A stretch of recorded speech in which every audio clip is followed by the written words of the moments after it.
Good evening, ladies and gentlemen. I'd like to call the meeting to order. Mr. Clerk, would you please take roll call? Dave Abdallah. Here. Bill Bazzi. Here. Robert Constant. Here. Lisa Hicks Clayton. Absent. Denise Malinowski Maxwell. Here. Ray Muscat. Here. Tom Wenzel. Here. Madam Chair, you have a quorum. Thank you. Tonight, I'd like to ask Zuhair Abdel-Haq to lead us in Pledge of Allegiance. Pledge allegiance to the flag of the United States of America and to the republic for which it stands, one nation, under God, indivisible, with liberty and justice for all. Thank you, everyone. Please be seated.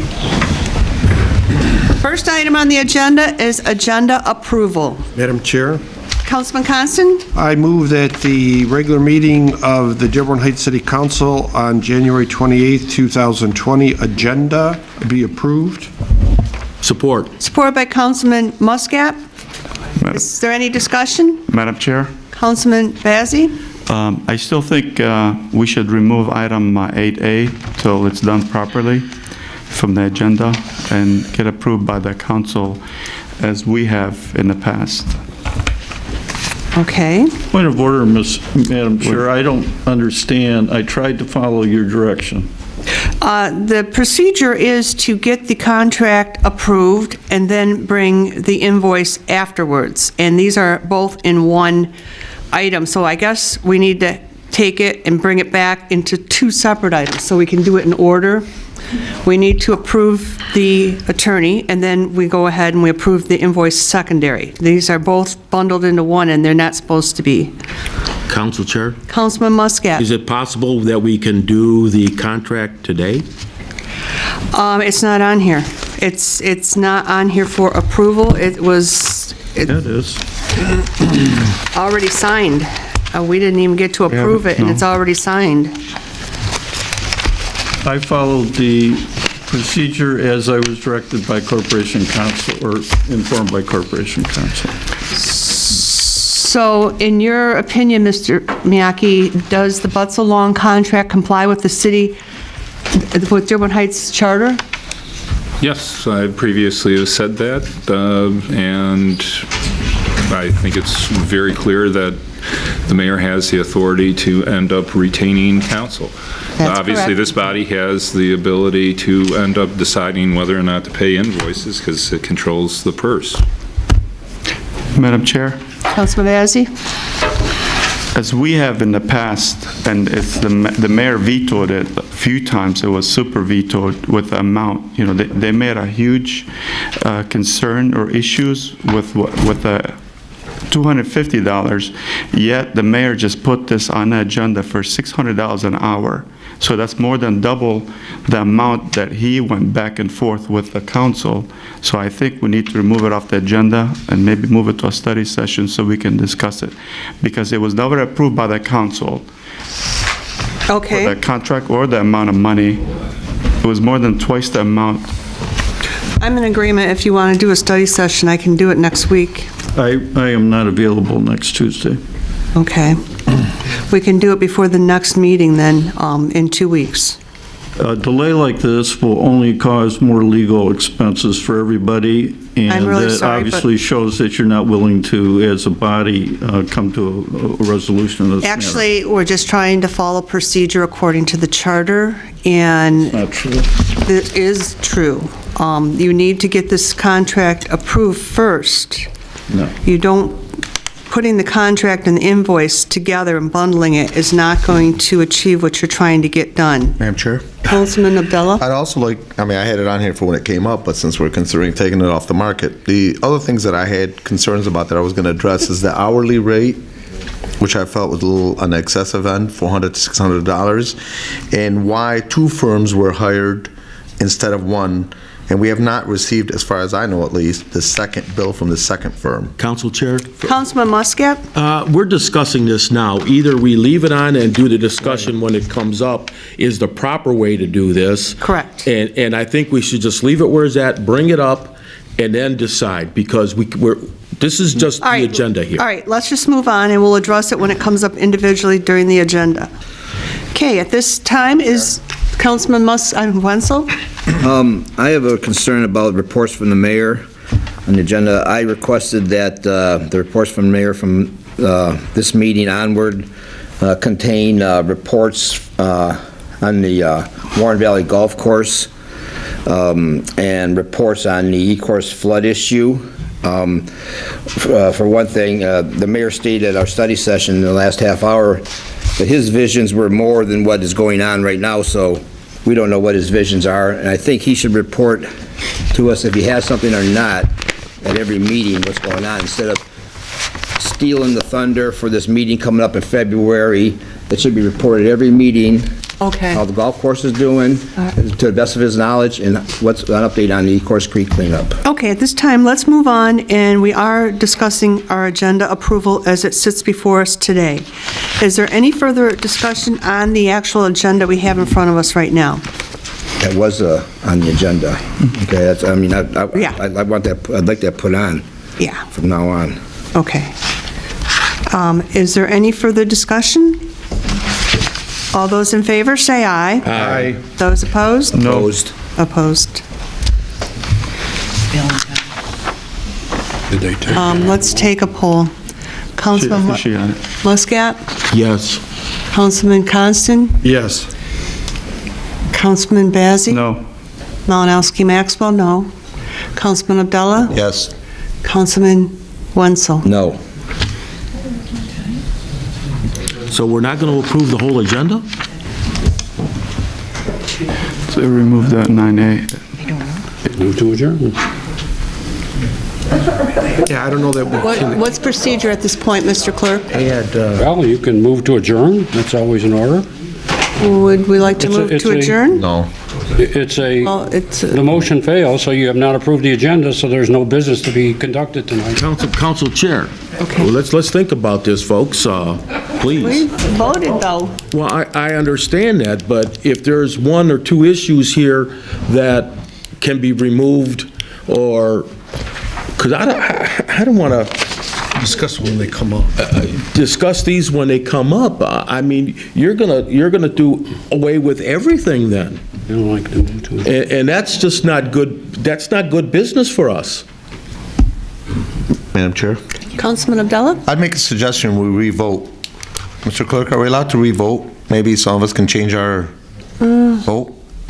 Yeah, you, Because it's crazy, I agree, Councilman, to walk away from this thing today, right now. Okay, well, let's take a vote again on the agenda approval. All those in favor, say aye. Aye. Those opposed? No. Opposed. No. So that's 3-3, so it passes, right? That fails. No. You need a Motion majority to fails. pass. My concern is the reports from the mayor. I wanted those on there. I think it's crucial. The mayor himself said at their study session that he's got ideas about this golf course, and Councilman Abdullah stated that this golf course is a diamond in the rough, no pun intended, but this is something that we should have every meeting, something known about it, talked about it, not just, okay, when something comes up. Every meeting, something should be done about Okay. this golf course. Madam Chair, can I make a point of order here? Yes, Can I point of order. interrupt? Because this is the approval of the agenda. It's not about what council people want on the agenda or Yeah. what have you. This discussion is... What is before us on the agenda? Not proper, first of all, not fruitful. We need to know what we want to do with this agenda, not what's missing or what we want or wish to have on the agenda, Okay. with all due respect to you, Councilman Wenzel. So we need to proceed.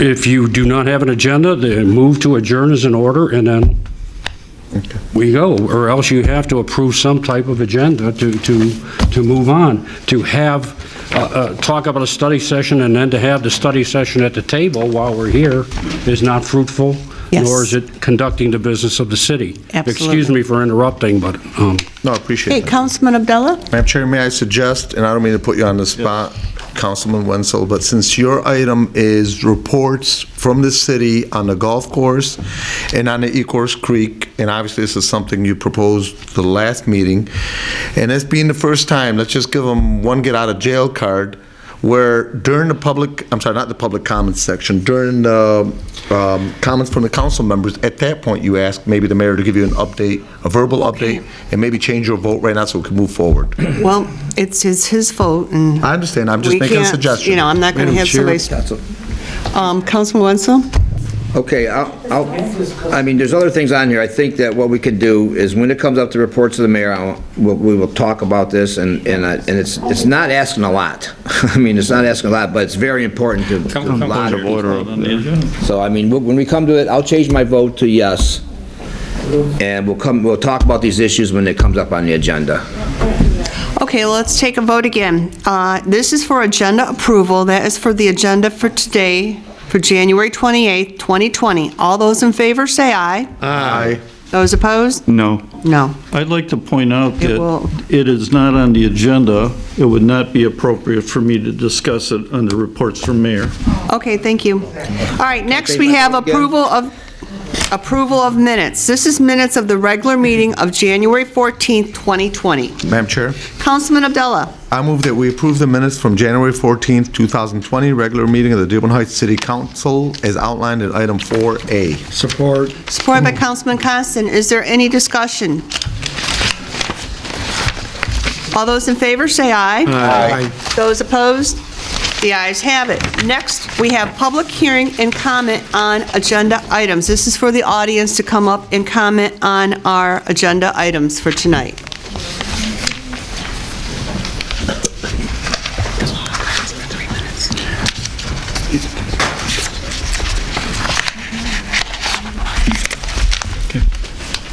Go ahead. Suzanne Todd, Academy Street. I'm speaking to agenda item 8A. Mayor Paletko is seeking retro approval of charges for a legal firm that has totaled over $31,000 already. Note, Paletko's legal firm is citing the following rule under Section 5, 1.3J of the city charter. The mayor or the city council may retain special legal counsel to appear of counsel to the corporation council for the purpose of assisting the corporation council for a special matter and for such limited time and purpose as the mayor or council shall specify.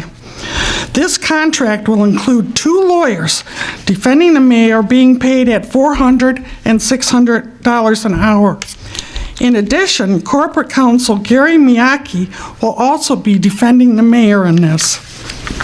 That's untrue. Okay, you can't answer back, I'm sorry. This is public comment only. If corporate counsel tries to say he is not representing the mayor because of conflict of interest or some other legal mumbo-jumbo, then the above section of the charter is moot.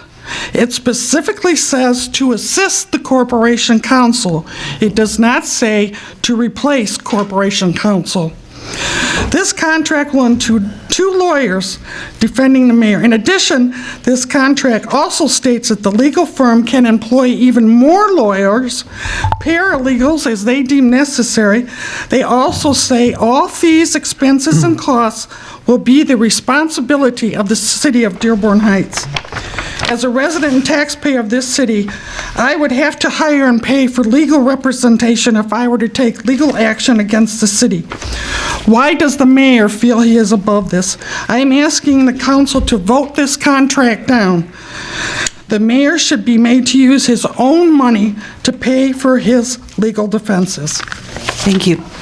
Any other public hearing and comment on agenda items only? You have 2 minutes, and state your name. Thank you. Good evening. My name is Amir Makhlid. I'm representing a Sky Lounge who's on report 9B. And I think, is this the appropriate time to make a comment for this item? You have 2 minutes, Okay, yes. thank you. I'd like to first point out that our clients are already an existing non-conforming use within the city of Dearborn Heights. They have a business license and a certificate of occupancy. It should have been approved administratively. There aren't 7 smoking lounges that have been approved from the city of Dearborn Heights. As of yet, our client has applied within the timeline that they're allowed to, and they're already an approved and prior existing lounge within the city. They have a state license, and they have a C of O, and they have a city business license existing already. Part of the renewal process for the state tobacco specialty retail store exemption renewal requires a approval from this board, which is due the 31st of this month, and we're seeking that, and we haven't heard back from the city one way or the other to get that so that we can get our renewal for the next year. With that being said, I would urge the council to approve this application. There's really no legal merit to deny it. It's as I have indicated already, a prior existing use, has met all the requirements under the new ordinance, has a C of O, has a business license, never been complained of, never had a ticket in its existence, has been open for a few months now. And at this point, there's no real way for this council to deny them without denying them due process, procedural and substantial procedural due process, and without really relying on any competent material or substantial information. There's no reason to deny them. So with that being Thank you. Your said, 2 minutes is up. thank you.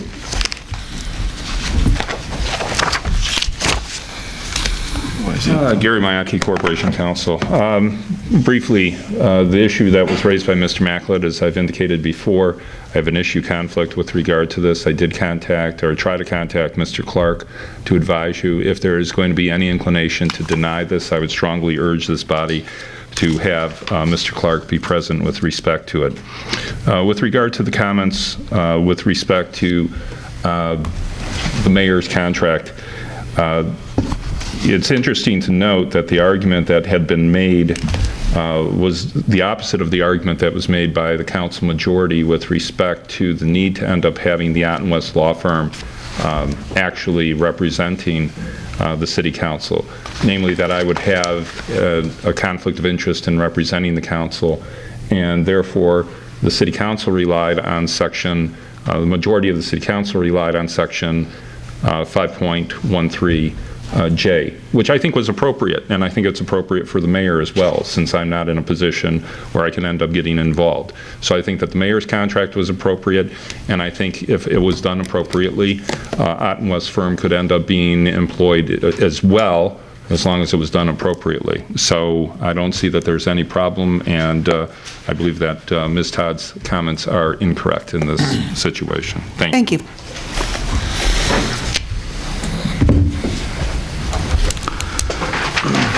Madam Chair and City Council. The item I wanted to bring to your attention is item 9D, which was the emergency rooftop unit for the North End Fire Station. There is a small amount of surplus funds that were in the building authority.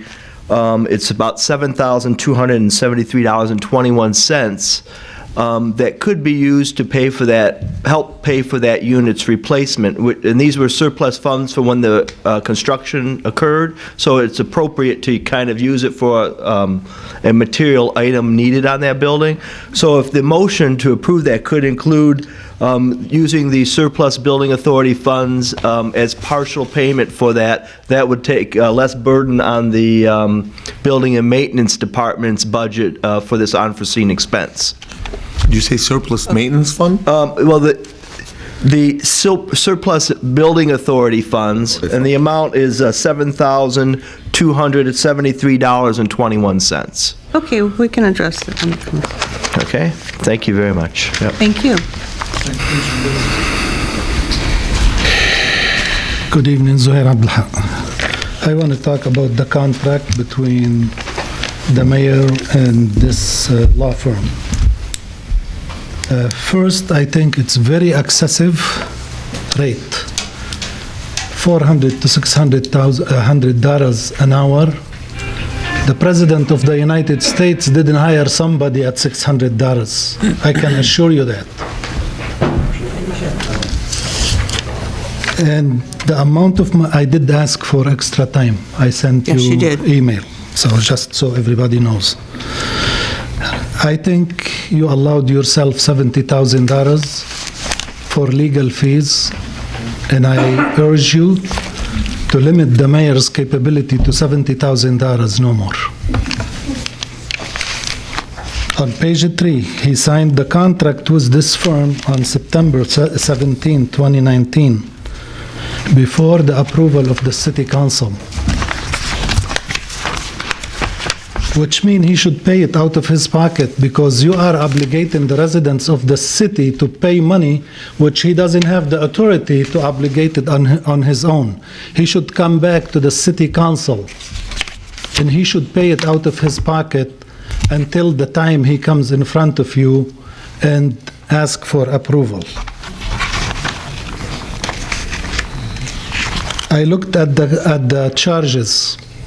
The two lawyers, Knappman and KW, whatever his name, talking to each other. One charged $2,400 for 3 hours or 6 hours of talking about the case, and I don't know how much the other one going to charge us. So we get in charges for two lawyers for the same conversation.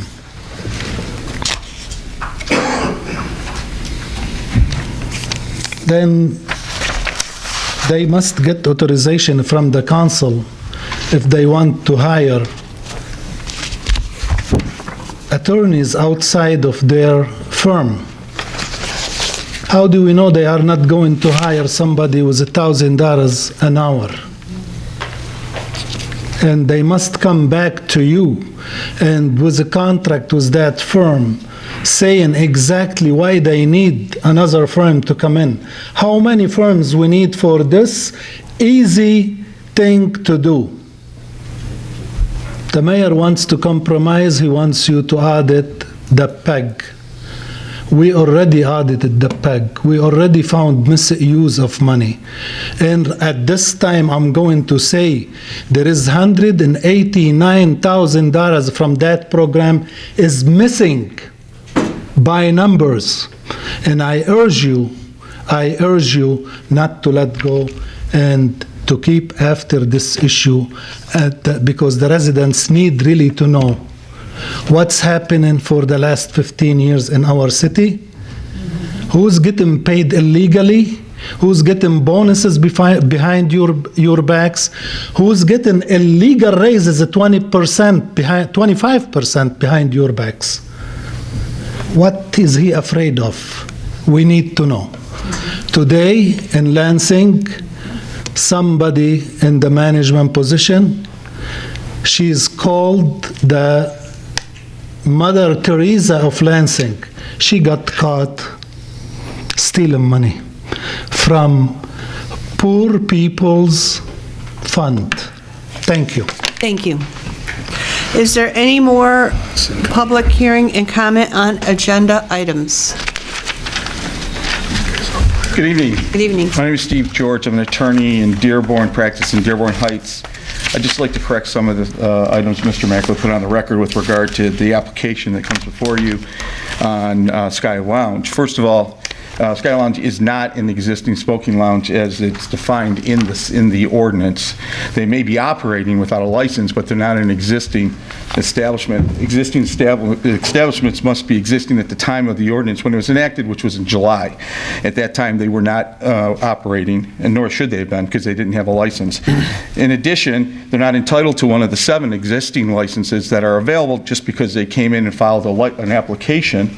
Those 7 are reserved for the 7 existing businesses that were in fact operating at the time that the ordinance was put in place and adopted in July. Sky Lounge is not entitled to one of those 7. With regard to this actual application, it really even shouldn't be considered by this panel, by this committee, because the process by which it's before you is inappropriate.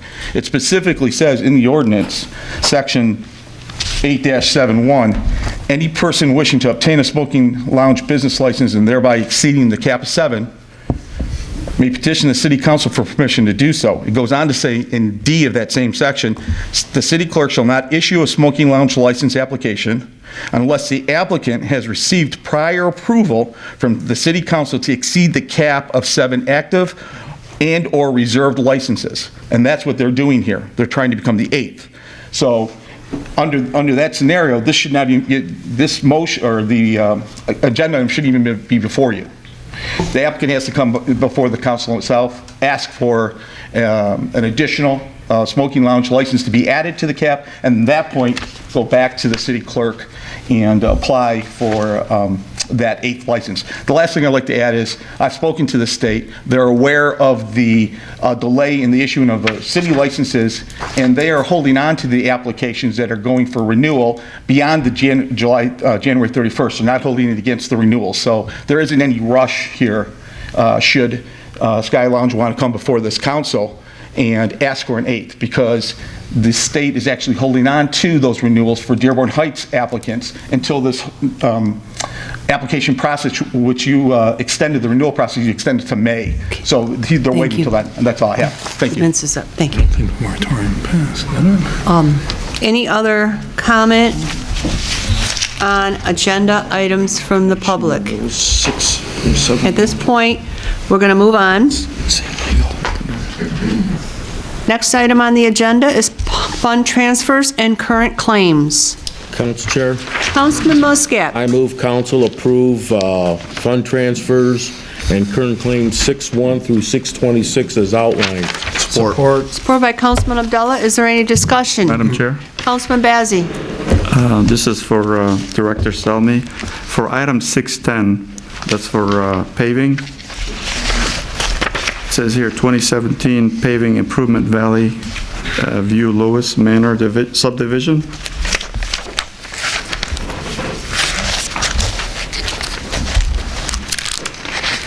I'm just kind of wondering, when was the work done on that one? It says here the invoice was dated. So this is Hutch Paving. This is a contract closeout from a paving project in 2017, 2018. When was the work done? 2018, 2019.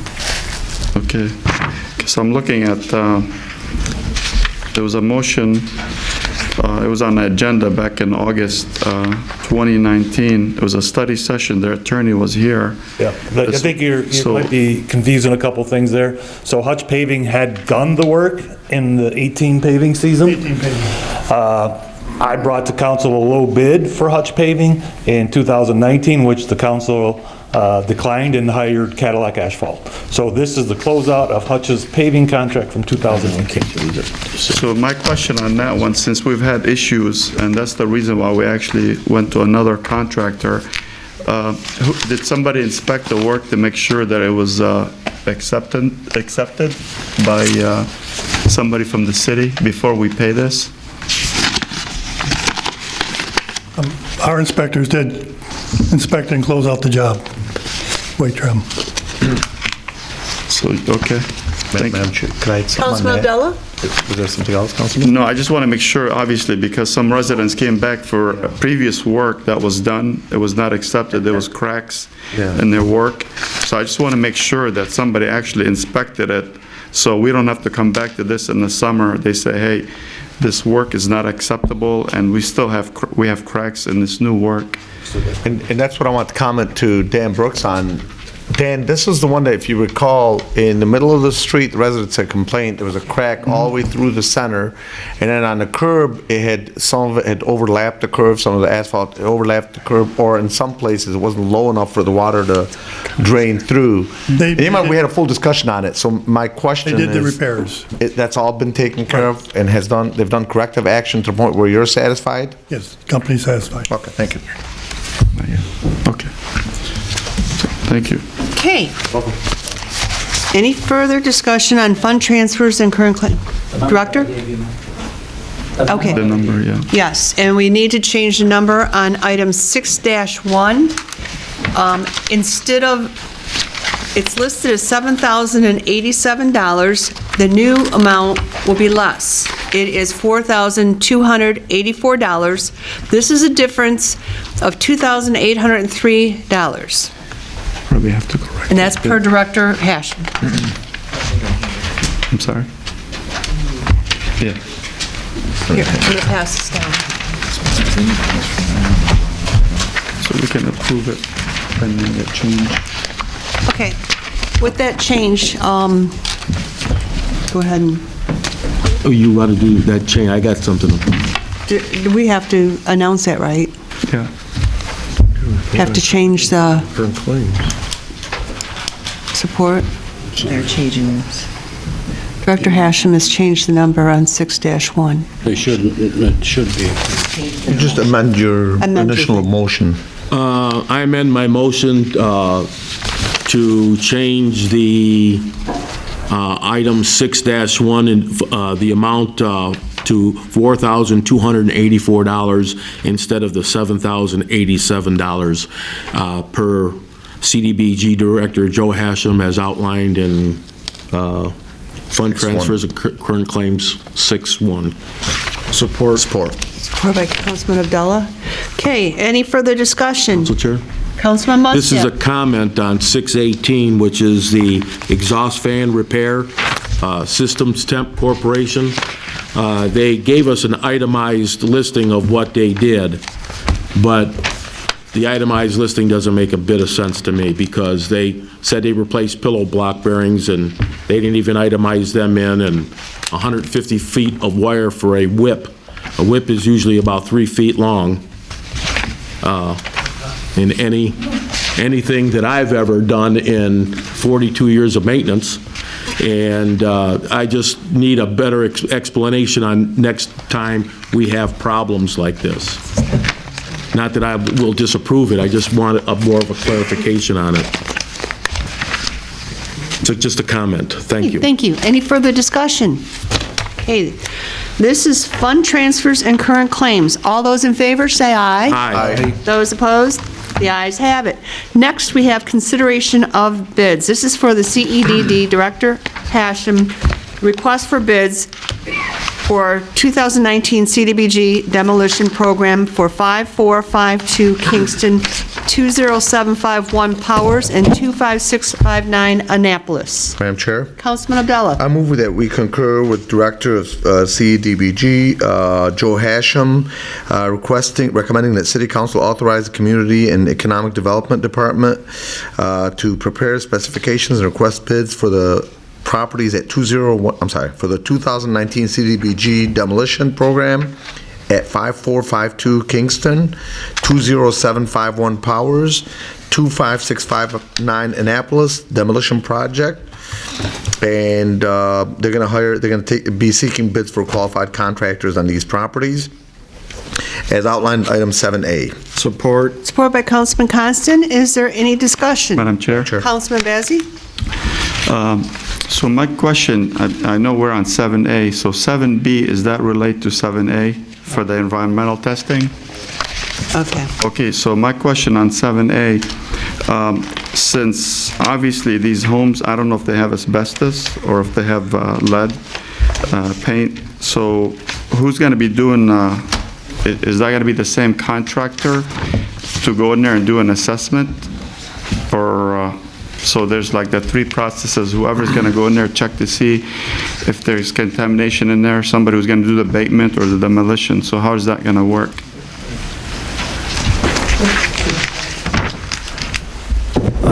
Actually, the current contractor that we have, which is ETC Environmental Company, will be doing the work. If there's asbestos, they will give us a report on that.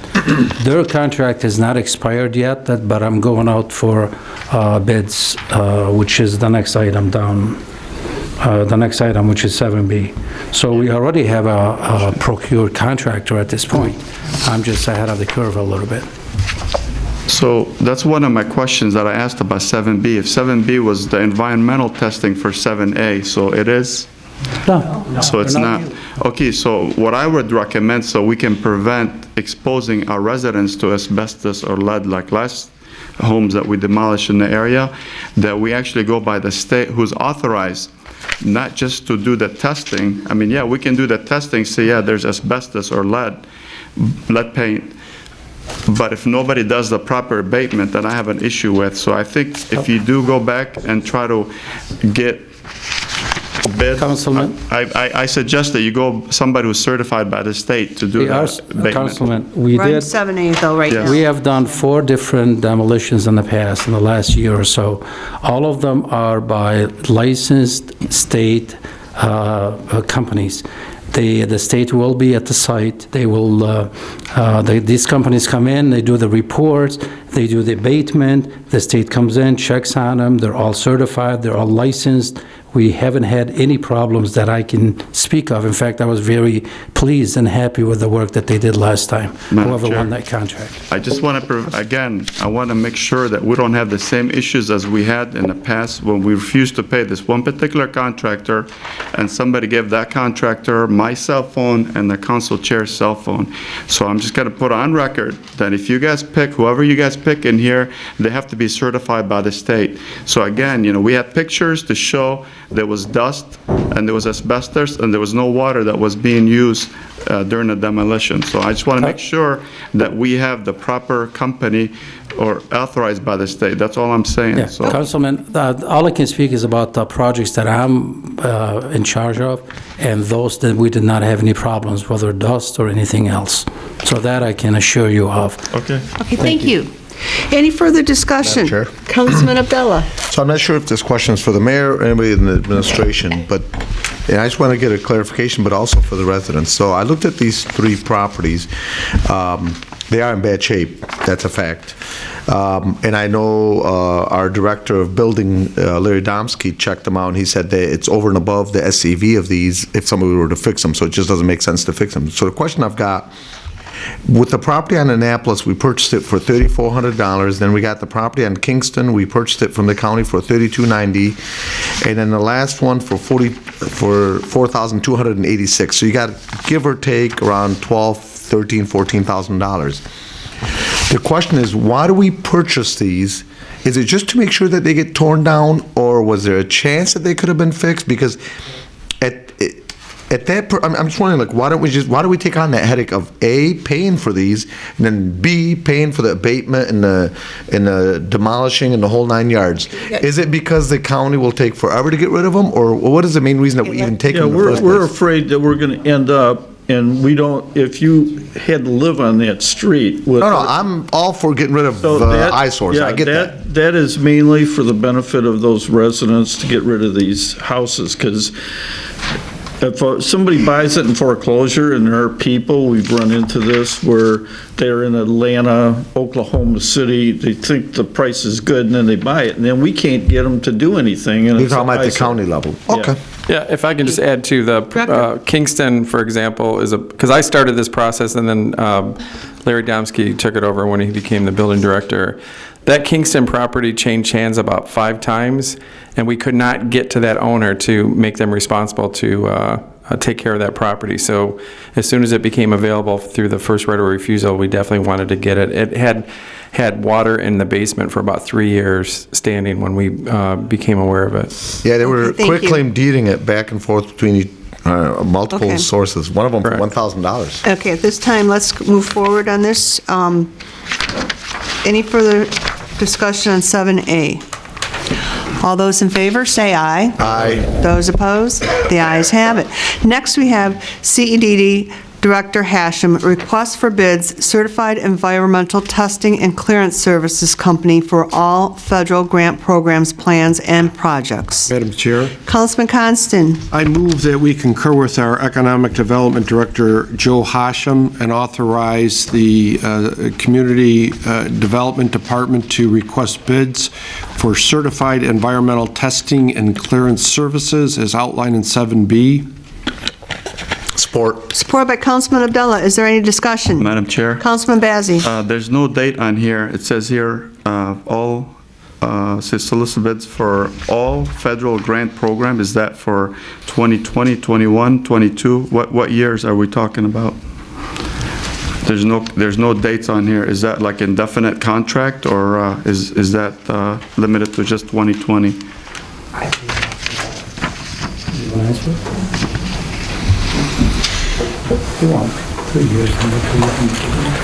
Yes, Councilman, there's no real time limit on that. We go for all federal grant programs. In other words, if we receive other federal grants or programs, like say another city department anywhere in the city, they would be able to use that company that we procure under the federal block grant program procurement requirements. We had an issue a number of years back where we didn't procure it in that manner, winter, and we had to re-procure. So now we're, again, being a little proactive that if any of those programs do come up or other grants, we'll already have an environmental company already procured. And again, we're going to bring that back to the council body for approval for awarding of the bids. So we're still in that process, but that's why we do that for that stipulation and that.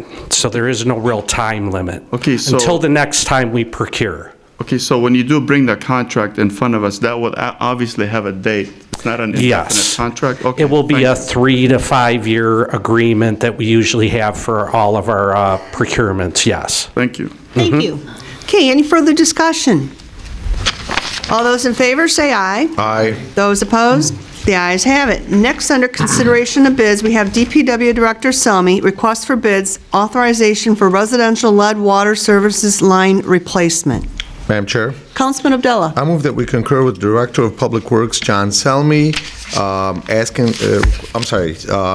State of Michigan on June 14, 2018 requires the city to develop a program to replace known lead water service lines from the water main to the meter inside the home. The city records show that there are 188 known lead water service lines, and due to the recent exposure, the city's taken a proactive approach, and they are asking for the funding was approved in 2019-2020 water and sewer budget. In order to meet this schedule, the department is requesting approval to prepare plans and specifications and advertise for the receipt of bids for the replacement of all the known lead water service lines. After the bids are received and evaluated, a recommendation for the contract award will be submitted for our consideration, and requesting approval in addition to this to budget $7,500 for Wade Trim's assistance in preparing the contract documents for this program is outlined in item 7C. Support. Support by Councilman Constant. Is there any discussion? Madam Chair?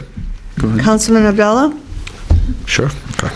So I had a question on this, and I'm not sure, I believe John Selmy, if you don't mind, Director. So we're going to be hiring Wade Trim for $7,500 to do this. And the question I've got, since 188 properties, it's going to be pretty much the same contract all the way across the board for 188 properties, more than likely, with minor changes, obviously. Why do we not have our own counsel that we already pay, Gary Miyotki, prepare this so we can save the $7,500? Well, this is also to prepare the contract specifications for the quantities, the type of work, the definitions of that type of work, so more the technical side of that project. That's what the existence of Wade Trim comes in. Counsel? If I may, yeah. This would be more of the technical stuff that has to do with the specific requirements and the specific qualifications for these individuals. So it would not be something that I would have the expertise. Okay, thank you. Madam Chair. Councilman Bazey? Okay, so with, I know Councilman Abdullah already touched base on the 188, that's 188 homes or just lines? Service lines, so it could be homes or businesses, based off of current records. It is my speculation that there are many more than that, but that's the 188 that we know of. So that's why we're targeting those. We had spoke about this in the water and sewer budget study sessions, and the council agreed to be proactive to go out there and get these done. So my question on this, a second question is, I've gotten multiple calls. Numerous residents are asking about this with the lead issue. Did the city actually contact the residents? Because a lot of residents, they're worried that they're affected, but they haven't heard nothing from the city. So whatever businesses or homes that are affected from the 188, were those affected notified? yeah, so every resident, every service line in the city of Dearborn Heights received a letter from the Water and Sewer Department explaining our exceedance from our recent testing. Secondly, it's gone out on the water bills. We've done a public notification campaign that directs everybody to the website to give them resources to do that. When we did exceed, we partnered with the Health Department of Wayne County and the state of Michigan for low-income families to give them filters. So yeah, so everybody has been notified. We still get calls on a daily basis. We ask people if they can locate their meter to identify if it's copper or lead. If it looks like a penny, it's copper. If it's lead, it's probably more like a nickel type color. So we've been fielding those calls on a daily basis. If they can take a picture and send it to us, we respond back to them by email and say, nope, this is, you know, and the lead line has been there since the 30s and 40s, and so this is just a proactive measure by the regulatory agency to give advice on an advisory on how to use this water. So we haven't exceeded the level that creates a illness, but this is more public education program. Thank you. Councilor Muscat? After Muscat. I too had the issue with $7,500 for weight trim. We have a building engineering department who's should be inspecting these things. No, so much for the inspection. This is for the specifications for us to go put it out on the streets, if you will, to put out a bid package. So with the technical details of how the work is completed, the type of materials, the time frame that's supposed to be done, we don't have any licensed PEs that I'm aware of in the city of Dearborn Heights on staff. Okay, thank you. Okay, I want to continue here. And my thing was, I always thought maybe CDBG could do some of these water lines in low and moderate area homes. I believe they can do that. We could add a couple $100,000 per year and use from previous years we have money. I don't see why we can't use it. I mean, I in the process of contacting Keith Hernandez and the people in Chicago about this, and I don't see why we can't use it. We replace water lines, water mains in low and moderate areas. We should be able to use that for the lead service lines in those areas also. Councilman, I can speak to this. Well, and let me just have one comment too. So this also may be, I mean, this is a regulatory issue through the state of Michigan, right? This is not a federally mandated issue yet. The state of Michigan's regulatory rules are much more stringent than the federal rules. So, I mean, we don't have to do this. We can back off and just do 7 a year and we'll be in compliance. No, what I'm saying is, and I understand that, but I mean, if we could use CDBG funds to do this, it's a big savings for the taxpayers. So that actually pay for the water bills. And a go forward, hold on one second, then let me finish. And then on a go forward basis, so right, so he has to have a project plan a year or 2 years out. Well, we can do that now. If this council decides to go forward with a meter program, then we're going to be in every home, every business, right? So that's roughly 23,000 services that we have to change meters. And at that time, we will physically inspect the type of service coming into the home. So we're going to identify, that's where my confidence is that we're going to identify more services than what are known on 1930 and 1940 records. And at that time, we could develop a program to maybe incorporate some funding from block grant in the low mod neighborhoods. But now let Joe speak to that. Councilman, we do give out a lot of money to the DPW for the water main, but that's a project that works only in the low to mod income areas. That's what I said. So it's, again, if somebody wants to change a line that goes up to a house, they would have to basically approach us, fill out an application, and it's income driven. So if you have a house that people don't qualify from an income perspective, they make a little bit more than, we had the presentation earlier, so you can look at the numbers. So if they don't qualify, we cannot touch that. So what John did, Director Salmi did, he sends me the project that he's doing on Joy Road. I have to vet it out and send it to HUD, and they would have to approve it based on the service area of their particular water main. We have to do the same thing with every single line that you're talking about. They would have to qualify, they would have to give us their income tax, and they would have to come over and fill out the tax. Well, when you do a whole water line, not all the residents apply for it, do they?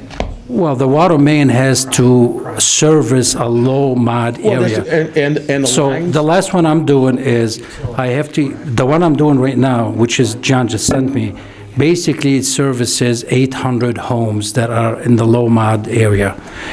This is what I said, in a low mod area. Yes.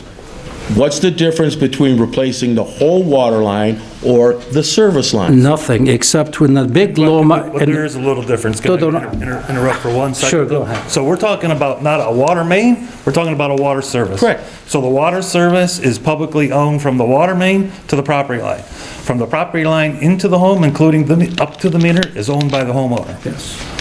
The state regulatory agency is forcing us to go onto private property, replace those lines. So for federal funding, they're going to say, no, we're not going to do a private line. That was explained a little bit better, and thank you. So I'm sorry, but I'm just... No, don't be sorry. That's a good education here on that. Councilman, they can still apply for it with us if they, for example, if they want us to pay for it, the CDBG. But they would have to approach us and say, here's my application, and we would look at it, we'd vet it out, and if they qualify, we'll be more than happy to change that line for them under our rehab program. Thank you. And the intent of our program here is to get this done. We have now we're under 2 rounds of testing, so we have to do 120 or 60 tests this first 6 in the first half of the year, and another 60 in the second half, provided we don't exceed. If we exceed, all this can double. So our goal is to expedite this to get them replaced.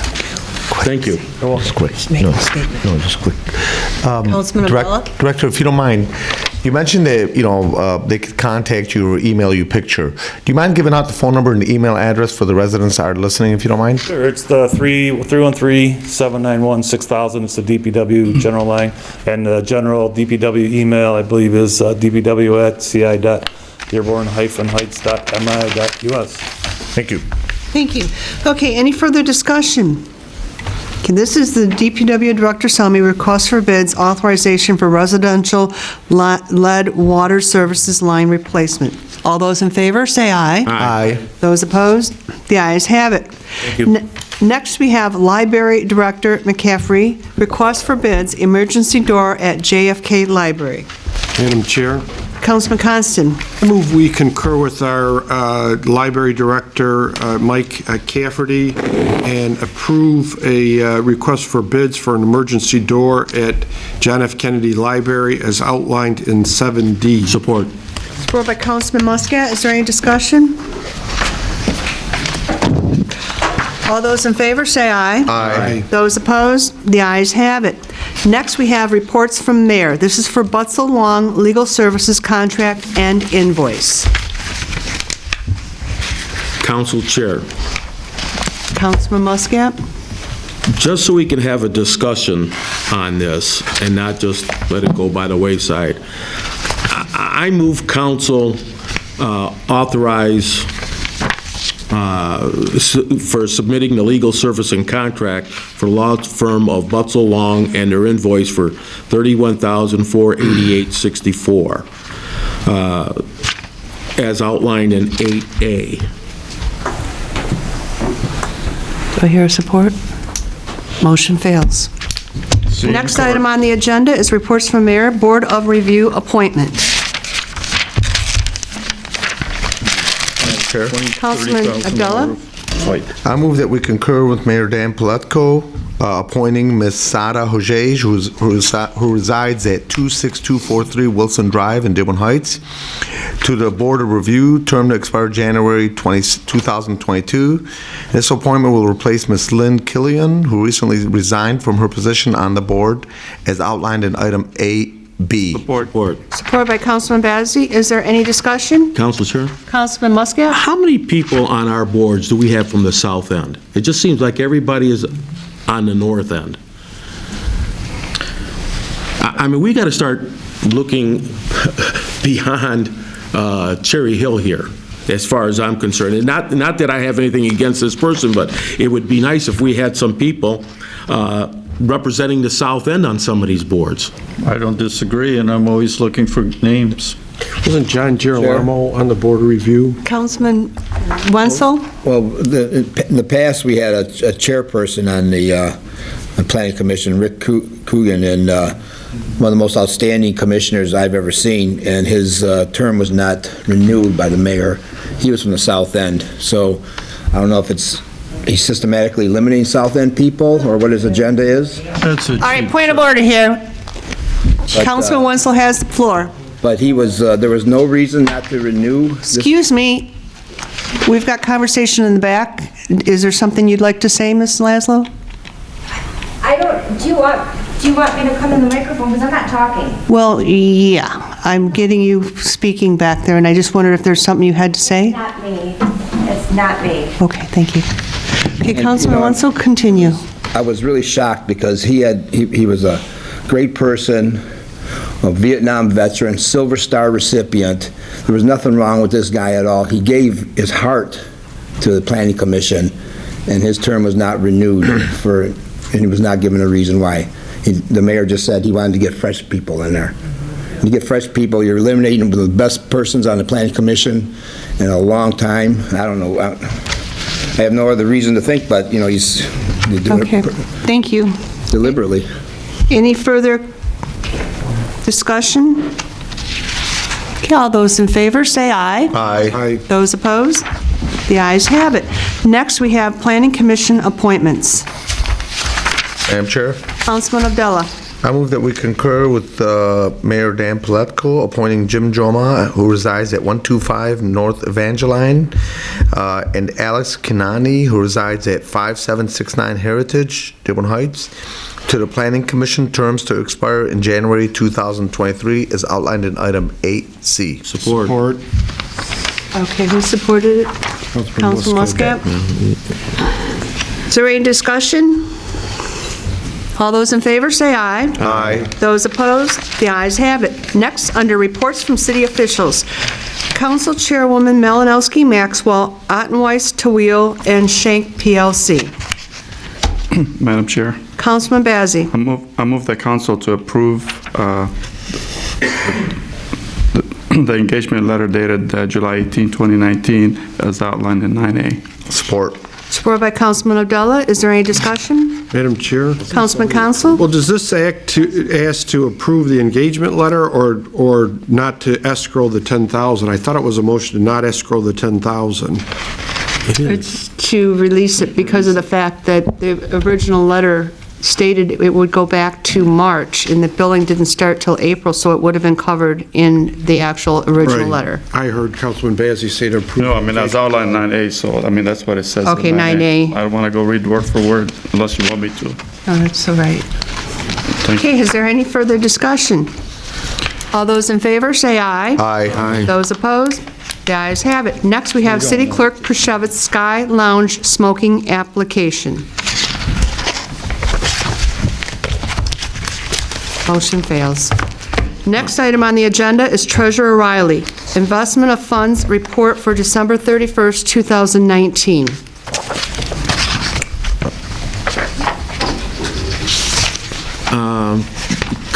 Are we on 9C, excuse me? We're on 9C. Yeah, I move that this be placed a note and file. Second. As outlined in 9C. Supported by Councilman Bazey. Is there any discussion? All those in favor, say aye. Aye. Those opposed? The ayes have it.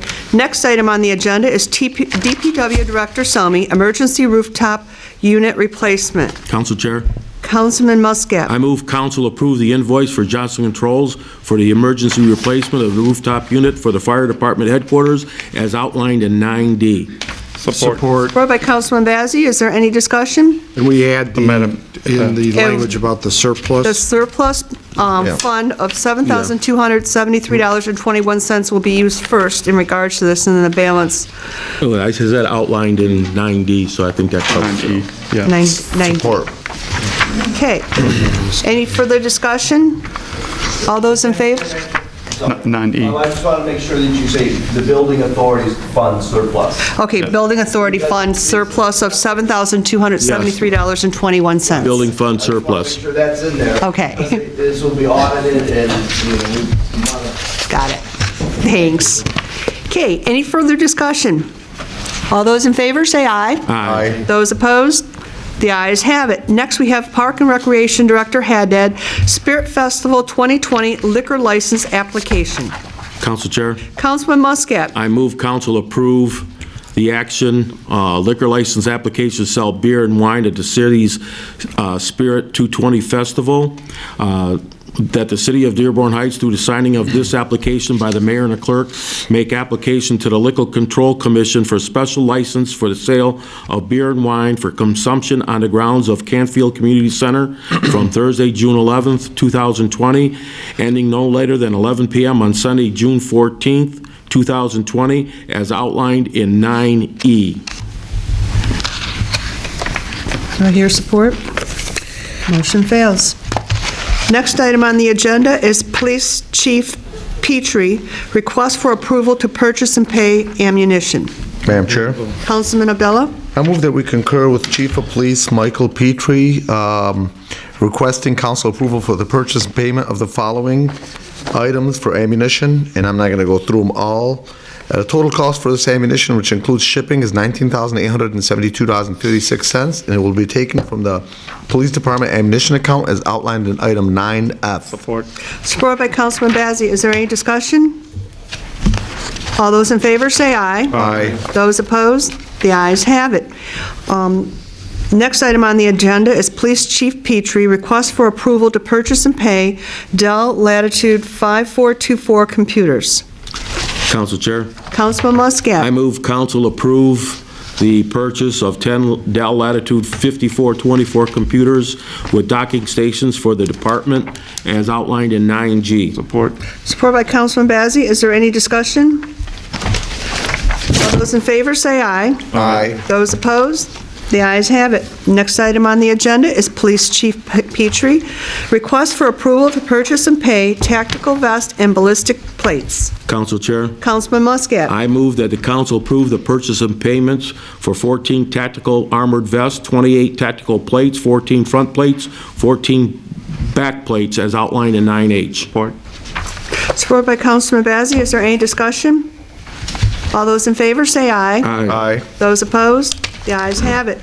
Next, we have new business. This is the business license renewal for MHS International, located at 20475 West Warren. Madam Chair, Councilman Abdullah. I move that we approve the business license renewal application for the business MHS International, located at 20475 West Warren Avenue in Dearborn Heights, as outlined in 13A, and all current fees are all up to date, as outlined in 13A.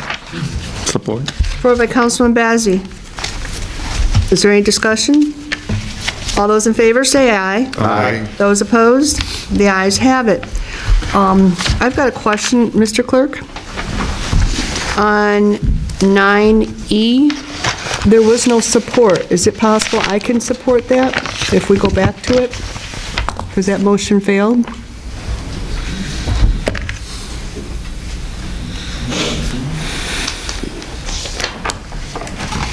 The liquor license for the... That's for the Spirit Festival, because I'm worried that we're going to run into financial problems. Bring it back on the agenda and have it reintroduced if you want. Okay, can you reintroduce it? Council Chair, I'd like to move the 9E be replaced back on the agenda for reconsideration. I support. Support by Councilman Constant. Okay, is there any discussion? Council Chair, you know, I don't drink alcohol, okay? I'm not an alcohol drinker, but no matter what you do in life, you have to take responsibility for what you do. People can go and have a drink. The drinks are not allowed in the area where the kids are. That's always been sealed off, where the rides are. And the people who are drinking the beer and the wine are usually in the tents listening to music. And I feel if we don't do this, we're going to suffer greatly. Last year, we had a heck of a turnout. And I'm thinking with the better bands coming in, we're going to be even bigger. And I'm afraid that if we don't do this, the guy that wants to sit there and have a beer or two, not hurting anything, I'm afraid that we might as well just close up shop and say, see you later. That's my opinion on it. I know, you know, like I said, we all got to be responsible for our own actions, and if you want to drink and drive, I'm sure Dearborn Heights Finest will be there waiting for you. Director Haddad, you got a comment? Yeah, just real quick.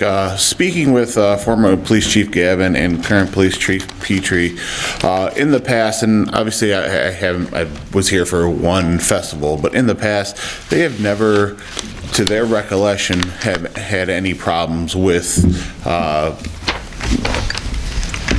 overindulgence with the alcohol.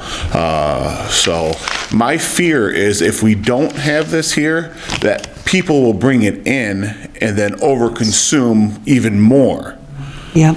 So if we, Yeah, 'cause it's controlled this way. It sounds bad, but if we don't supply it, then somebody else is going to supply it and supply more. Right. So that's just my fear.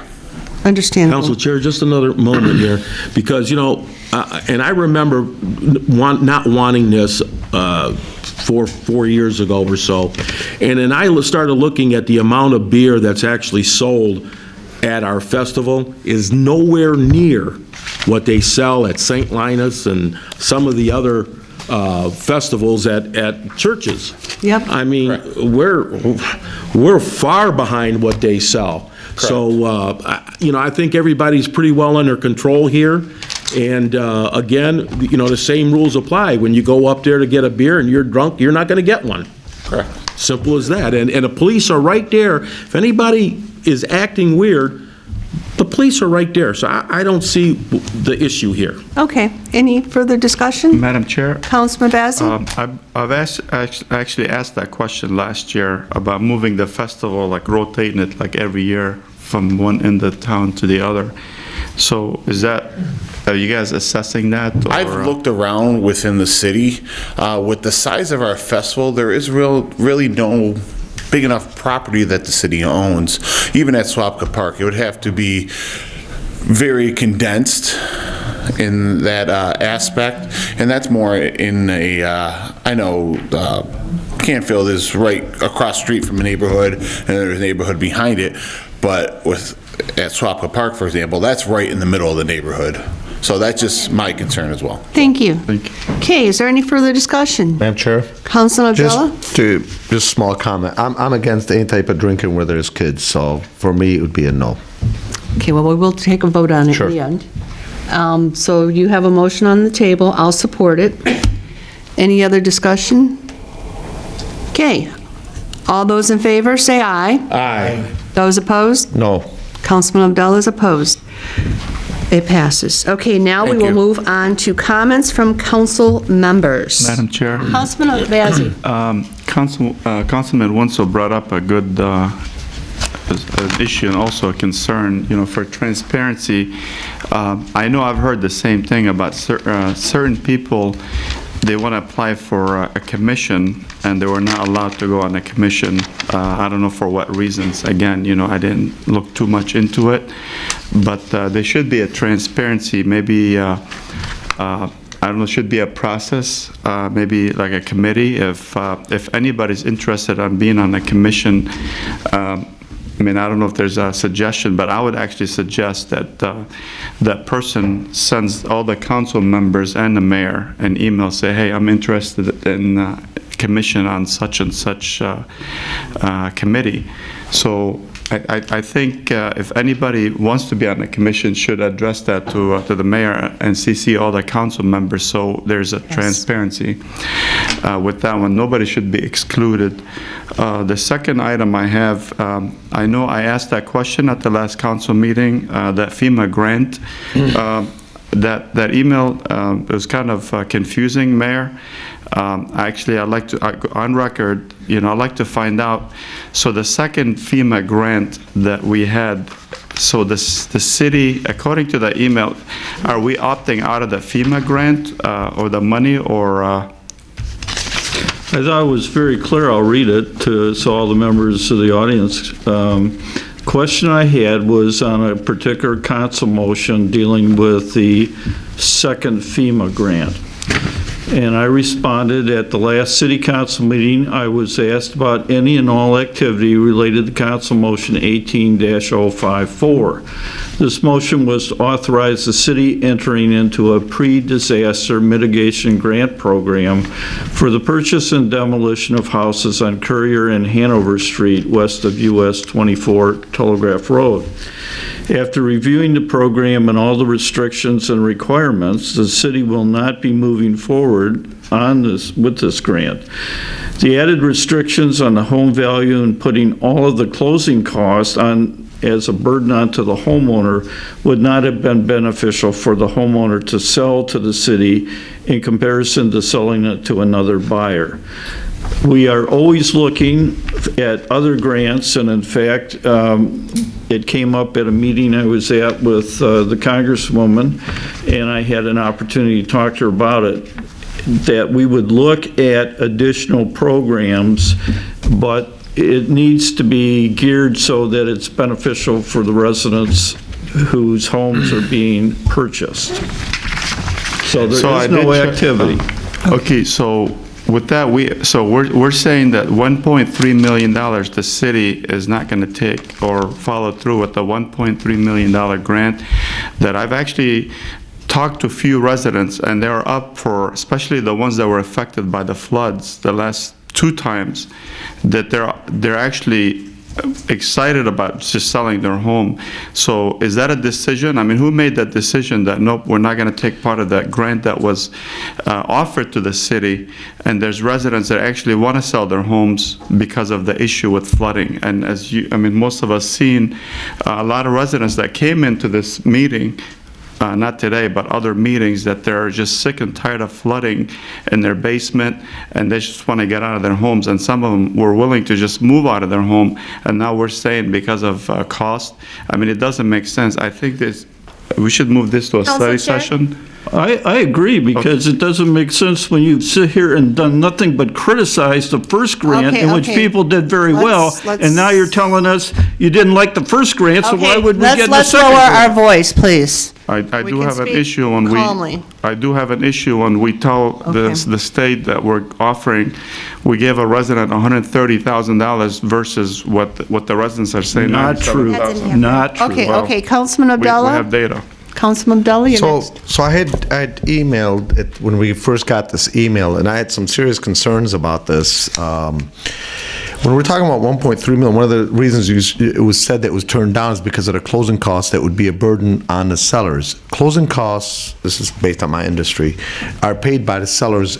Well, not closing costs, but there are costs paid by the sellers, such as title, policy, revenue stamps, transfer tax, et cetera, et cetera, et cetera. Now, I'm not talking about grant costs. I'm talking about just your generic costs. If those are paid by a seller, let's just use a hypothetical $100,000 home. Right. You got the costs that are to be paid by the seller, traditional costs, excluding commissions. Obviously, there's no commissions in this case. So you're probably talking about $3,500, maybe $5,000, even $6,000 pushing it. If you got a resident that's having water issues and you're going to say to them, oh, well, you got to pay your own $6,000, and they got a home that's worth $100,000 without this water issue, but with this water issue, I don't want to put people in a bad situation and pick a number, but let's just say it's not going to be $100,000 because of this water issue, and I don't want to tag people's homes with lower prices, but it's less. Your average homeowner, and I can tell you I'd be one of them, if you said to me, Dave, you got to pay the $5,000, $4,000, $3,000, or $6,000, and for your $100,000 home, we're only going to be able to give you X per this grant, I would take it in a heartbeat, knowing that on the open market, I cannot get $100,000 for it. Nevertheless, probably have a difficult time selling it altogether, because with all the publicity that we have received in the city, and I know it's not one person's fault, I realize that these things were built 60 years ago. It's hard to sell those types of homes, so any type of money that we can get, even if we're able to get 4 residents out, or 5 or 10, I definitely think, from looking on the outside, it's still well worth it to pursue that. Oh, Council Chair? Thank you. If I could just respond to that. First and foremost, that's what we were thinking of when we applied. Just misunderstanding by Councilman Bazey, we weren't given the money. We applied for the grant and we were awarded it. We did all our research going in. the requirements change. This is not an HMGP. This is a different grant. The first grant we had was 2014, this horrible flood came in. There was so much money that was awarded to the state of Michigan. Of the damages that happened to the state of Michigan, there was so much money that was available for grants for various things. We applied for that HMGP grant. We got the grant. We got the homeowners more than they would get on the open market. And in most cases, if they weren't happy with the price, well, in all cases, if they weren't happy with the price, they had the opportunity to get their own appraisal. They did get their own appraisal, and the state eventually approved the appraisal. Even though it was higher, they had that opportunity. This is different. This is a different grant. This is something they give out annually. You apply for it, you can be awarded it annually. It's got new restrictions. The FEMA grant that we applied for in 2014 was under the 2013 restrictions. These are different restrictions. Any money they got from FEMA in the last 5 years has to go to structure. So when these residents had their 2014 flood, they went to their insurance companies and they get a $40,000, which seems like a lot, but they did have many repairs. They get a $40,000 check to repair their home. They have to give us every single detail of that $40,000. Every single detail. If they don't, it comes off, and it will come off because the details have changed. The criteria has changed from now to back then. The second thing they have to do is there's extra money that's taken off for the flooding. Right now, there are investors that are buying those homes. These people, it might not be what they would get if they weren't in a flood zone, but there are investors buying those homes. We don't see those homes being abandoned or walked away from. Okay, thank you. Well, I just want to explain where the cost is, because Right, we've got it. Thank you. Well, I don't think you do, though, because it Thank you keeps- very much. We're going to move on here. It's not fair. You give No. other people that aren't even with the This is a city council table, unlimited time, But and there we're is a trying to different explain place it. she can It's a come up. joke. Excuse me, point of order. Council Chair? I don't appreciate being talked over. Well, This is a city Council council Chair. meeting. Oh, that's right. Yes. Council Chair, Ms. Laszlo, could you email me some of those so I can look at them? We'll be here all night if we go probably through that whole list of Yeah, and that's- things to do. If you can Well, I share that would- with us? Yeah, I would love, when I met with you, Councilman Muscat, I'm still waiting on a couple other things, but it's just, you can't keep accusing stuff and we only have 2 minutes to answer, so. If you can email if us you- those, I'd appreciate it. Yeah, Right. probably better if you provide us with that. And then That way we'll- save time here, too. All right, any further comments from council members? Madam Chair. Sure. Council? Well, one thing I want to make the residents aware, on item 8A about the legal fees for the mayor. The mayor was taken to court as a mayor of Dearborn Heights and has the right to seek legal counsel. But as an example, when the mayor, which he had the right to, appoint different department heads, like the DPW director, John Salmi, he had the right to hire him, but he didn't have the right to pay him anything he wanted. He had to go to council for that pay.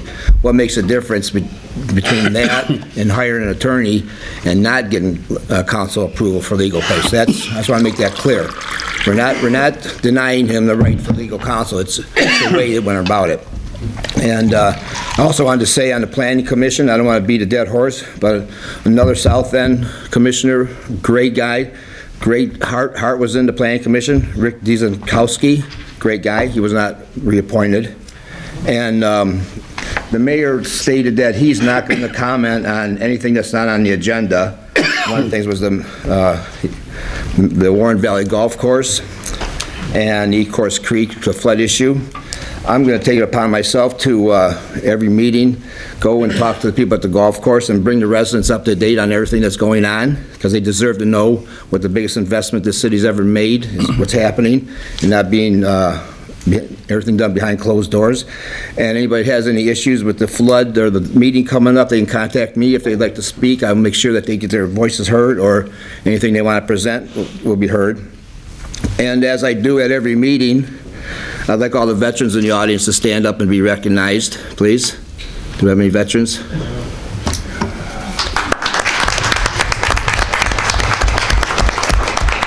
Thank you, guys. Coming up soon, there will be a veterans work fair, job fair coming up, and we want to put the flyer and all the information on the appropriate websites and any other informational systems that we have, and I don't know what approval I need or where do I get approval from, but who do I talk to about that? Getting approval to put this on the official city website. What's that? All right, who handles the official city website? Mayor? Yeah, we can put it on. Okay, I'll send it to you electronically. If I might, Councilman, I don't have a problem giving monthly reports. The agenda is not set up, I add items on the agenda, I do not set the agenda. So don't be saying and criticizing me because I didn't put it on. I don't put the agenda per play. The other two items that, let me just address if I might, is that we are trying to incorporate into the golf course into our 5-year recreational plan. And we thought that we could get some professional suggestions in service. So that will be coming. The other item, a lot of things on Ecorse Creek, and you will find at the meeting, is that we've already, through the benefit of Senator Carl Levin, who's no longer there, he got us all the money related to the study for the Ecorse Creek.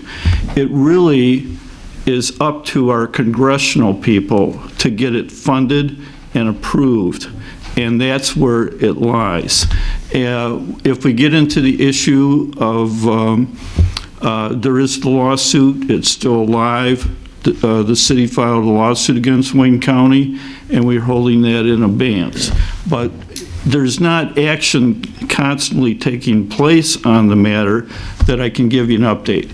I could not talk about some aspects of the lawsuit, and that's why the council will have a closed session. But other than that, I'm always welcome, always available. If you gave me a call or want to give me a call or sit down and meet, I'd be more than happy to meet with you. Okay, well, thank you, because you gave 2 points right there that were new, the being on the 5-year plan and then the information on the flood issue. Now, I do have one other thing. Thanks, Mr. Mayor, for adding that. We turned down the smoking lounge license, what is it, what was it, official, whatever it was. And I've had reports that there's actually smoking going on there. What's going to happen now? Chief, what are we going to do about this? We're going to close them down? We're going to send people in there to make sure they're not smoking? What's going to happen? Well, it's an ordinance division problem that we will assist them with, and as far as I know, those complaints haven't been found to be accurate. Okay, thank you. Council Chair. Councilman Abdullah? So I just want, although a lot of directors are doing a great job, but I wanted to point out 3 specific people I've had very good experiences with, specifically with residents. So I want to point out the building director, Larry Domsky, has been doing a great job in the building department, and a lot of people are giving compliments to the changes that we're having in the building department. So I just want to commend you for doing a great job. John Selmy, another director, been doing a great job. Your customer service is A+. And like I mentioned, everybody's doing a good job. But I mean, these are 3 specific people I want to point out. And then also for the police department, with the chief and the previous chief, of course, and then the previous chief before that, it's been, what I'm noticing, better and better and better cooperation between the police department and the residents. When I first started on the council 5-6 years ago, I was getting continuous complaints, but they're getting less and less and less, where you're starting to be more like community people, being a good neighbor with the residents. Only when needed, you guys are taking it up a notch, but you're working very, very, very well with the residents, and a lot of residents have commented to me that they're appreciating that, so thank you. Thank you. Councilman Muscat? Just a couple of things. Number one, the left-hand turn at the no left-hand turn at the new Starbucks on Ford and John Daly. Left-hand turns are being made there all day long. In fact, one car was blowing a horn at the guy sitting in the left-hand turn lane to move up so he can get out from Starbucks. and cars are turning right onto John Daly, can't turn because the cars are blocking the road. And from what I understood in the Planning Commission meeting when they approved this, they were supposed to use the southernmost driveway to get out. Now it's the northernmost, and it's an accident waiting to happen. Thank God nothing's happened yet, and that's one thing. And the other thing is the lights at Parkland Park. I don't understand why we can't get the power company to fix those lights. I mean, these are lights. This is not sending a spaceship to Mars here. We're talking about street lights. This is the easiest thing in the world that could be fixed. And I just don't understand what the problem is with those lights. I mean, any electrician should be able to go there and fix these lights. I mean, if they've got power coming in there, the lights should work. I don't want to speak on the Parkland Park issue, but Councilman Muscat, you emailed an issue about streetlights in another area. Yeah. It was forwarded on to DTE, put in the system by some of our clerical staff, and when it's done, there's nothing written in there, which it can't be, but And that's understandable. But then it's just, it's closed. So this happens, we're not unique with our city. I don't know about the Parkland Park lights, but the other streetlights on Warren Avenue took 2.5 years of, I think, everybody in Dearborn Heights. Well, and the ones on Warren, everybody was talking about whose problem it was after construction or not, and there was a debate on who messed up the wires, underground wires. But Parkland Park, those lights have been there forever. They've got power there. I just don't understand it. I mean, I don't know what. I'm a maintenance guy, and it just seems it's hard for me to fathom that we can't fix something as simple as lights. But it just goes back to, like what I tell residents, the same frustrations I have, like with the low-hanging wire. We're not going to say we're going to take our business elsewhere. We can't take our business elsewhere, but the fact is we should be able to get some lights fixed. Councilman, So we an have update Director Selmy. Let's let him speak. An update on the Parkland Park. That has nothing to do with electricians or electricity. DTE has turned the power off there. They have not billed the city for multiple years. Brian's working diligently on trying to get that corrected. Well, that is at least new news to give us an idea of what's going on. Because this is the first time in all the years that I've been sitting here that I heard that. Well, we thought it would be an easy process to get done. Spoke to Brian today. They put him on hold for an hour. Oh, boy. He finally hung the phone up, right? So there's some miscommunication between the city of Dearborn Heights and Detroit Edison. Edison decided to turn the power off to the meter there. That's why there's no lights. It's not because of something that we have done, so we're working for a solution. That's great, but again, this is the first time we heard that. Councilman Constant?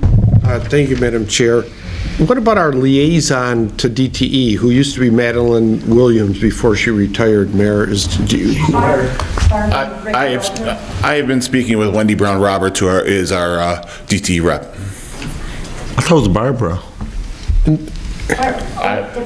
I was told that's just the information that was given to me. She could be doing straight. Okay, thank you. Any further discussion from the council table? I just had a few other things, Madam Chair. Councilman Constant? Commissions, speaking of membership on commissions, our Watershed Stewards Commission, we had, of course, our co-chair, Steve Roberts, pass away. Ed Sprokowski also passed away.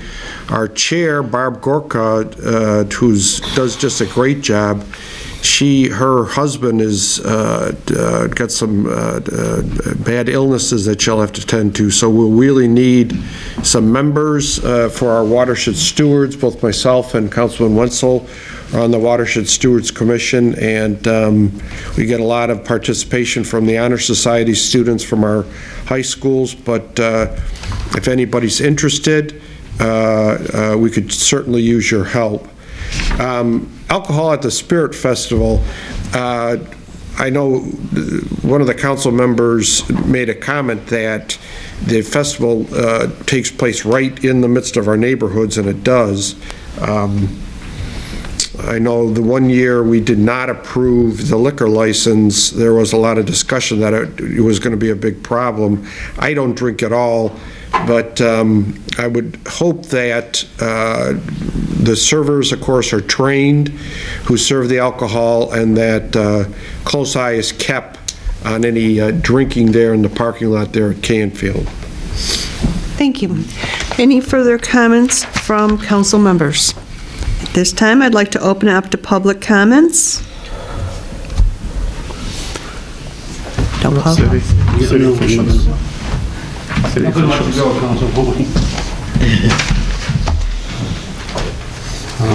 I was not prepared to say anything tonight, so forgive me for not being prepared, but I need to say this, and if I go a couple more minutes, I'd appreciate the courtesy of that. I'm going to say what I have to say, and I'm going to not banter, take questions, or discuss this issue any further than what I want to say. That's what public comments are. This council has put my office in an extremely precarious, ominous, and difficult position. I have addressed this council previously about this hookah. I spent an awful lot of time preparing questions, which this council did not answer. Since that time, we have had many developments, none of them good for the city clerk's office, and probably most of our operators. There's no clarification. As you saw, we had two attorneys slugging it out here. Our city attorney has told me that he cannot help me. We obtained the services of another city attorney, and to put it bluntly, the council, we brought him here, and he wrote a moratorium, and the council chose not to use him. I authorized the payment for him. I have not contacted him since because I'm not going to engage the services of an attorney that nobody's listening to, and authorize those bills. What is happening here is I don't know what to do. What is worse is that I'm in the midst of preparing for an election, and this council does not know the hours that I've spent over the last week, yesterday and today, with these hookah smoking lounge exemption operators. They've been coming to the office, they have been calling, and rightly so. I don't blame them, rightly so. And I want to publicly say that each and every one of them has been very respectful to me in my office. But I don't have the time to spend and not be able to give them answers, ladies and gentlemen. We have 7 operators now. What do we do with the Sky Lounge? I don't know, I put that on there. Okay, we have another situation coming up. Somebody came in today and wants to buy an existing one. What do we do? We've got 7 existing. The ordinance says it's not transferable.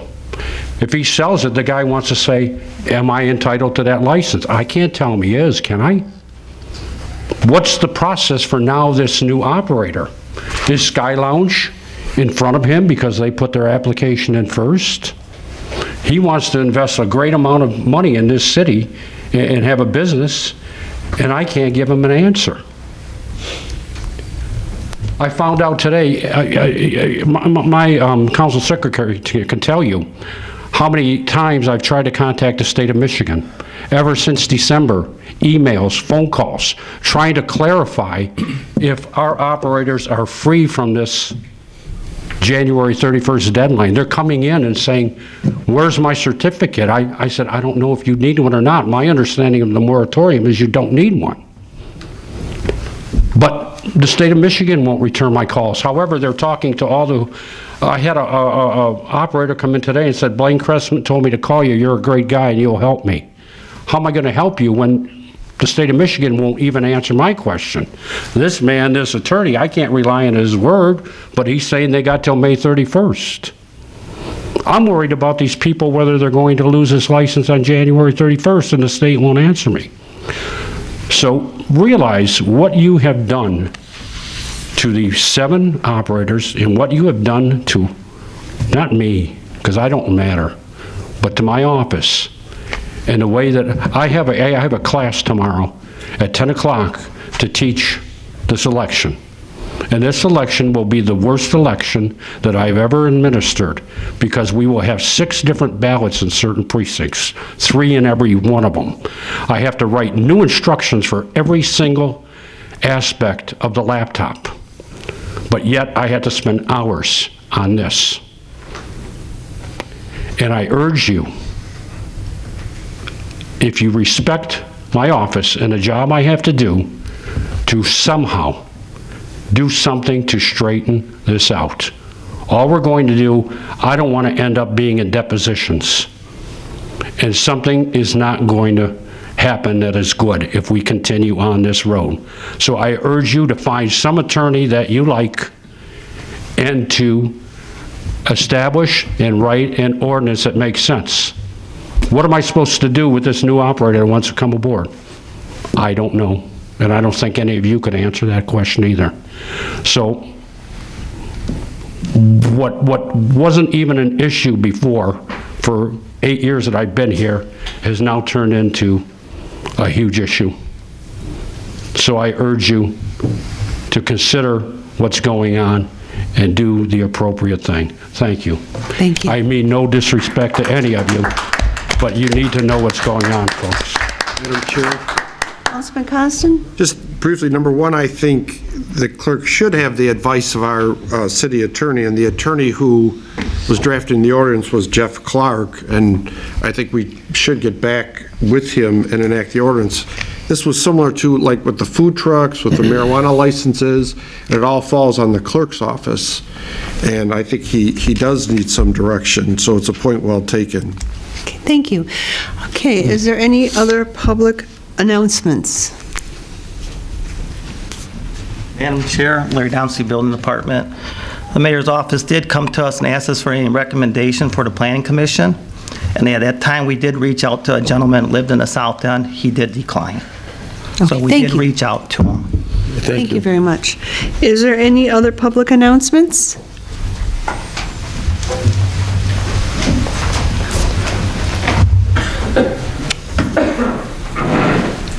Good evening, Mayor and Council. I'm coming from the office of Senator Betty Jean Alexander. I am her district liaison. Just want to provide you guys with a couple of updates. Our office is extending our availability and stress the importance of constituent services for residents in the 5th District. We are having pop-up service centers. We'll be at your local libraries, stores, and restaurants anywhere near you.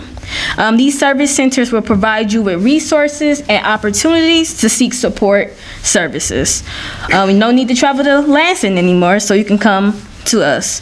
Watch for announcements on social media outlets. If you have any questions or concerns, you can call us at 517-373-0994.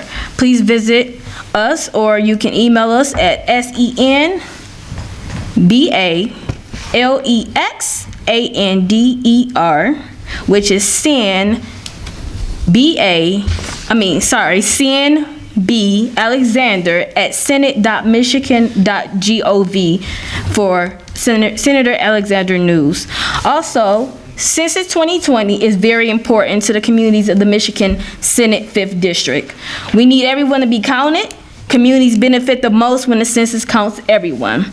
When you respond to the census, you help your community get its fair share of more than $675 billion per year in federal funds spent on schools, hospitals, roads, public works, and other vital census impacts our future representation.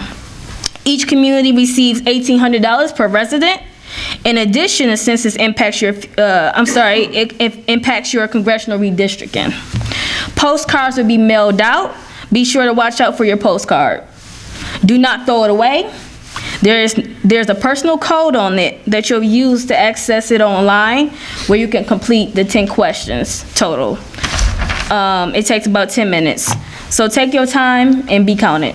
Council Chair? Thank you. Councilman Muscat? While you're standing up there, maybe you can get Senator Alexander to help our clerk out and find out why nobody from the, can't get a hold of anybody from the state. Let her push her weight around a little bit up there. Wow, and who has she been trying to get, has the clerk been trying to get in contact with? I'm fine, thank you. Okay. I appreciate that, but I'm fine. Okay, no problem. Okay, thank you very much. Yep, thank you. Any further public announcements? This time, we'll open it up to public comment. We ask you limited to 3 minutes. Come up and state your name.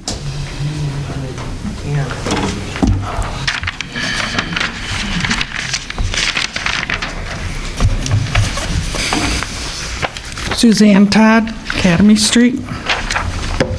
First of all, that grant for $1.2 million, I think the people that are affected by this flooding should have the right to hear what the complications are. Selling it, you're not going to be able to sell a house that maybe once every 2 years fills up to 6 to 8 feet with poop water. And they have to keep cleaning it out. And an investor buying it, what is he going to do with it? Sell it to some poor, or sell it and rent it so some poor renter can have the same thing happen to them? I think the people that are involved in this, that are having their houses flood, need to make the decision, not the mayor or his assistant. Also, I want to publicly state that I support Kim Constant in her whistleblower lawsuit. I'm tired of people who have a lot of years here, who have a lot of experience, and who have a lot of education getting picked over just because they don't meet the some certain requirements that the mayor wants for his appointees. I also want to ask about how are the letters to all residents of 48125 regarding the February 19th meeting? Is that going to go out to all residents? That I don't know. We're kind of running out of time. Not our meeting. Isn't it Lisa Hicks Clayton's meeting? No, it's not. It's with the Army Corps of Engineers. This is very important to the south end. The two congresswomen are putting it on. They are handling all the communication, they told us. I'm willing to get some information. I'll make sure it gets posted on Facebook. I can post it on my page too. We need to have a mail out to every home in 48125. Not this, we're going to post it here, we're going to put flyers out here. This is a very important meeting. 54 years I've been fighting this, and this is the closest we have ever gotten to getting some kind of resolvement for this problem. Yeah. So I am asking that someone take the bull by the horns and send out a flyer to the people of 48125, snail mail it, but make sure that they get it. And one more thing, I also want to know why an ordinance can't be written to protect the Warren Valley Golf Course from being developed. Why can't we have that? We have ordinances for everything else. This is very important. We need to protect that golf course, not only because it's a floodplain, but because if anything's built on it, it's going to put more impact on the sewage system, and then you'll have people living on it or even near it will have big problems like we're having down in the south end. Thank you. Any further public comment?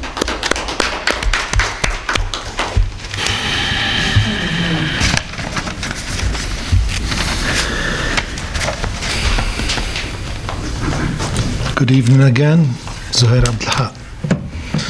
I feel with you, Mr. Clerk and Tom. I thank you for changing your vote, but I don't appreciate what the mayor did to you. You are a gentleman. I want to share with the resident is with you some incident happened a few years ago. I was on the zoning board of appeal for a few years and chairman of the housing commission for a couple of years. I resigned.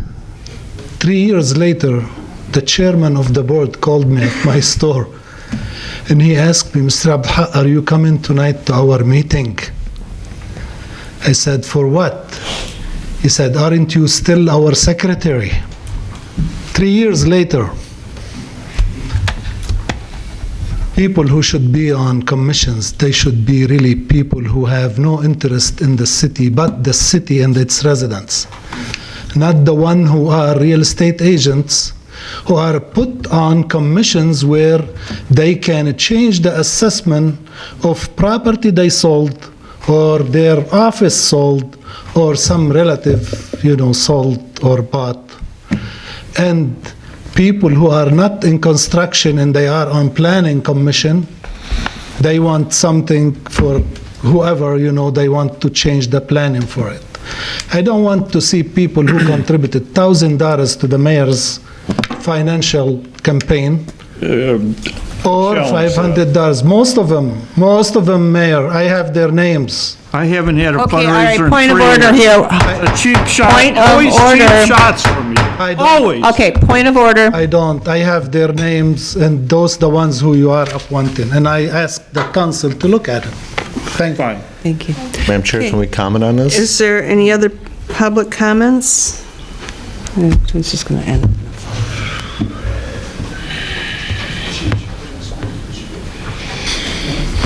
Take care of your kids.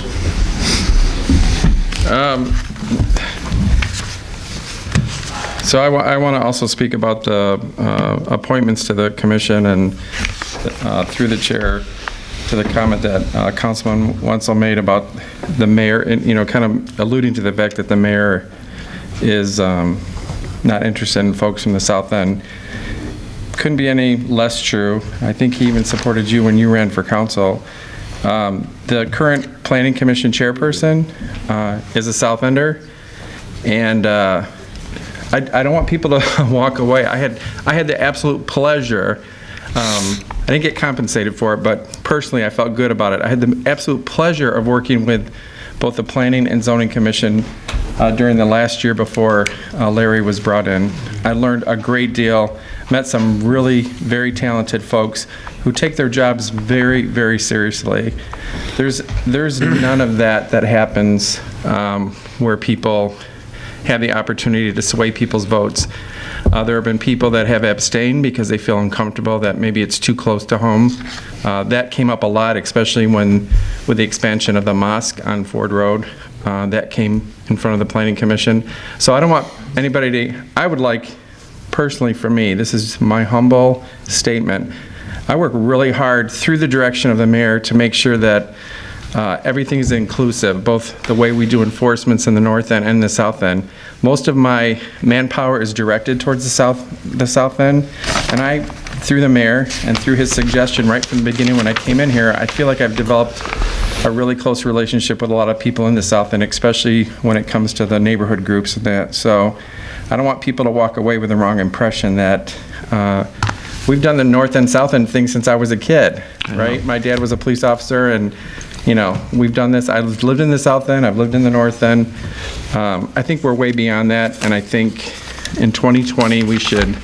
I heard an interesting comment today. I know we can't get political, but somebody made a statement about how since this last president has been elected that everybody that's on the other side has put all of their energy into trying to make his presidency unsuccessful.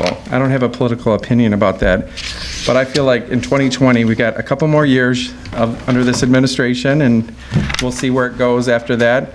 But let's move in a different direction. Really, seriously, let's reach across the table. I saw I was gonna get up initially, and then I saw how you guys kind of came together, and I know you have a strong history with each other, and it would be nice if we could kind of bring that back together. I want to be involved in the facilitation of that if I can, if it's at all possible. So God bless all of you. So. Thank you. Any further Good comments, Jeff. public comment? Move Yeah, to this adjourn. time, wait a minute, let me say it. Do I hear a motion to end our meeting? Move to adjourn. Councilman Muscat? Do I hear a second? Supported by Councilman Bazey. All those in favor, say aye. Aye. Meeting is ended.